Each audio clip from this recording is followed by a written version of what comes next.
안녕하세요, 김PD입니다. 오늘 하루 2편 찍네요. 이번 시간은 좀 다른 얘기를 좀 한번 해볼게요. 좀 시각을 돌려서 민주당 얘기를 좀 한번 해볼까 합니다. 이른바 명청대전. 이재명이 이길 것이냐, 정청래가 이길 것인가. 오늘은 민주당 이야기입니다. 국민의힘 이야기를 많이 했으니까요. 오늘 시선을 잠시 민주당으로 돌려보도록 하겠습니다. 요즘 민주당 안에서도 가장 뜨거운 화두는 바로 당권이죠. 전당대회를 앞두고 있으니까요. 표면적으로는 당대표 선거입니다. 이재명 시대의 민주당이 계속 될 것이냐, 아니면 정청래 측의 민주당으로 바뀔 것인가, 이 싸움인 거죠. 그래서 저는 오늘 이 전당대회를 많은 분들이 이렇게 이제 명청대전이다, 저도 명청대전이라 부르도록 하겠습니다. 많은 사람들이 착각들을 좀 많이 하죠. 민주당은 이미 이재명이 당이라고, 그래서 당대표 선거도 의미가 없다고. 하지만 저는 그렇게 생각하지는 않습니다. 아마 민주당 내부에서도 그렇게 생각 안 할 거예요. 정치는 권력을 잡는 순간부터 끝이 아니라 권력을 잡은 순간부터 다시 시작된다는 것을 역사는 보여주고 있습니다. 김영삼도 그랬고, 김대중도 그랬고, 노무현도 그랬고, 박근혜도 그랬고, 이명박도 그렇고, 문재인도 그랬습니다. 집권 이후에 가장 무서운 싸움은 야당과의 싸움이 아니죠. 자기 진영 내부의 후계 구도입니다. 항상 대통령이 되고 나면 후계 구도를 걱정하죠. 그리고 새로운 권력과, 다시 태어나는 권력과 시작된 권력은 그때부터 이제 마찰이 시작됩니다. 정청래는 지금 민주당에서 가장 강한 당원 조직력을 가진 그 정치인 중에 한 명이죠. 권리당원과 여론조사에서 압도적인 지지로 당대표가 됐습니다. 강성지층, 온라인 조직, 팬덤 정치, 그리고 개혁 드라이브. 정청래가 가진 무기가 이렇습니다. 정청래가 시련이 없던 것도 아니에요. 아시겠지만 목을 한번 잘린 적도 있었고, 그때 자른 사람이 누구죠? 이름 생각이 나요. 김종인 비대위원장. 네? 자칭 전문 비대위원장. 민주당에서 정청래를 좋아하는 이유가 싸움을 피하지 않는다는 겁니다. 말이 세고 전투력이 강합니다. 민주당 당원들, 또 개딸들이 가장 좋아하는 스타일 중에 하나죠. 그런 반면 이재명은 좀 다릅니다. 이제는 스탠스가 다른 거예요. 이재명도 싸움을 마다하지 않았죠. 사실 이재명은요, 족보가 없어요. 족보가. 민주당 당내에서 보면, 그래서 민주당에서 생활할 때 고 이해찬 총리를 자기 정치적 아버지를 모셨죠. 그리고 자기도 이제 족보가 생겼다, 이제 그러고 떠들어 다녔던 적도 있습니다. 그러니까 지금 총리 김민석이나 정청래가 볼 때는 이재명은 어떻게 보면 반골이죠. 반골 축에도 못 끼죠. 사실 육두품 정도 되는 어느 날 갑자기 그런 사람이 이재명입니다. 근데 이재명은 당대표가 아니라 지금 대통령입니다. 대통령이 되면 일단은 그 당대표 시절과는 좀 다르죠. 아무래도 국가 운영이 최우선이죠, 사실. 중도층도 봐야 하고, 국민의힘 지지층도 봐야 합니다. 경제도 봐야 하고, 외교도 봐야 하고, 김정일도 봐야 되고, 트럼프도 봐야 되고, 시진핑도 봐야 됩니다. 정청래처럼 그 민주당 입맛만 쪽쪽 맞는 어떤 그런 강경 발언을 할 수 있는 위치도 아니죠.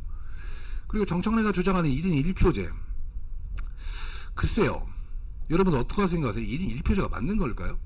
아니면 지금처럼 이렇게 미국 선거 마냥 지역별로 이렇게 표를 더 줘도 되는 건지.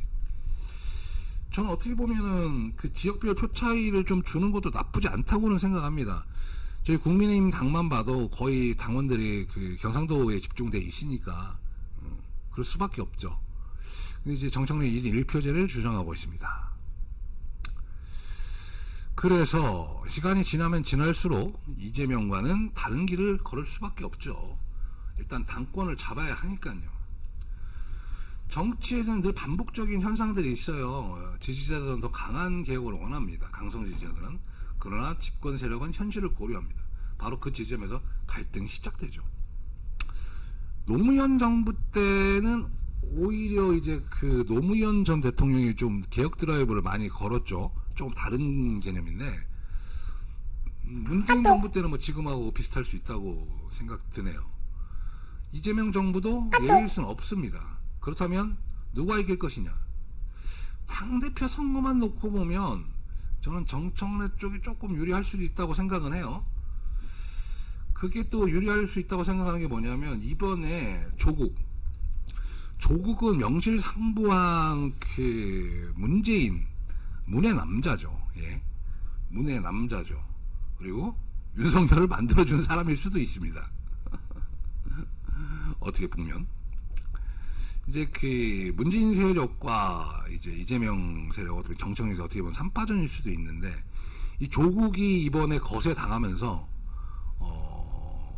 좀 문재인 쪽이 좀 죽었다고 좀 볼 수 있을 수도 있을 것 같아요. 왜냐하면 유시민도 그랬고 조국을 많이 응원했으니까. 조국 입장에서는 좀 안타깝기도 하죠. 자기가 부산을 내려가지 않고 평택에 가서 했는데 민주당 측에서 후보를 안 내줬으면 뭐 그런 생각도 아마 했을 수도 있을 겁니다. 근데 민주당 측에서 보면 조국을 이렇게 살려도 그건 또 하나의 불씨를 살려두는 건데, 그래서 차라리 네가 먹느니 남을 줘버리자 이런 생각을 할 수도 있습니다. 그래서 저는 약간 정청래가 좀 유리하지 않을까라는 생각이 좀 들어요. 막상 대항마가 있느냐, 정청래를 이길 수 있는, 그것도 저는 좀 솔직히 잘 모르겠습니다. 제가 이제 민주당 인사가 아니다 보니까 그냥 그 정치에 관심 있는 사람으로 보는 시각은 그렇습니다. 뭐 지금 뭐 정청래가 민주당 지방승리에서 뭐 공을 주장할 수는 있죠. 근데 뭐 서울을 뺏기다 보니까 이게 빚이 발한 건데, 그리고 핵심 승부처 패배에도 책임론과 동시에 제기되고 있죠. 지금 그렇다고 해서 다 뭐 말아먹었냐고, 그것도 아니에요. 그러니까 지금 스탠스가 되게 좀 애매합니다. 그러니까 당내에서는 정청래가 쓸지 모르겠는데, 전체를 놓고 보면 이재명이 훨씬 더 강하죠. 왜냐하면 대통령은 대통령이기 때문입니다. 정권의 인사권, 예산권, 국정운영 모든 힘이 청와대와 정부를 향해 있죠.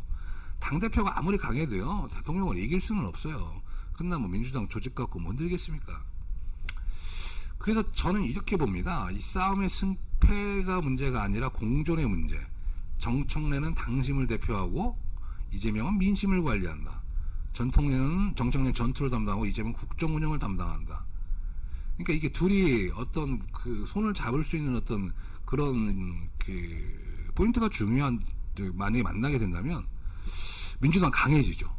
근데 국민의힘 측 입장에서 보면 둘이 싸워야 됩니다. 저들이 내부 갈등이 가면 갈수록 저희한테 유리해지거든요. 그러니까 즉 이 둘이 경쟁하기 시작하면 민주당은 분열의 길로 갈 수밖에 없습니다.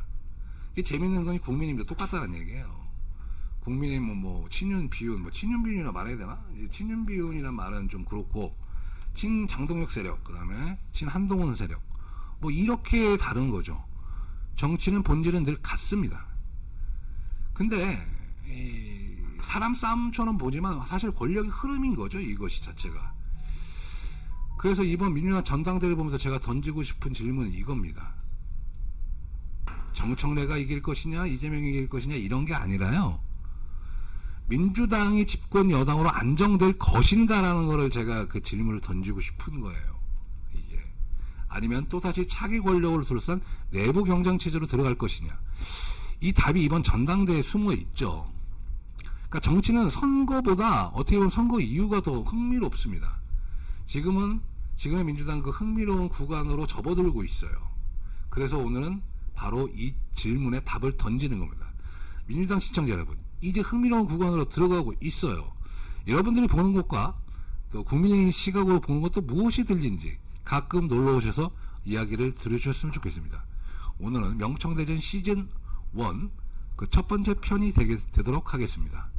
끝까지 시청해주셔서 감사드리고요. 구독과 좋아요, 알림 설정 부탁드립니다. 나 원래 이런 말 안 하는데 민주당 분들 좀 해줬으면 좋겠어요. 감사합니다. 김PD였습니다.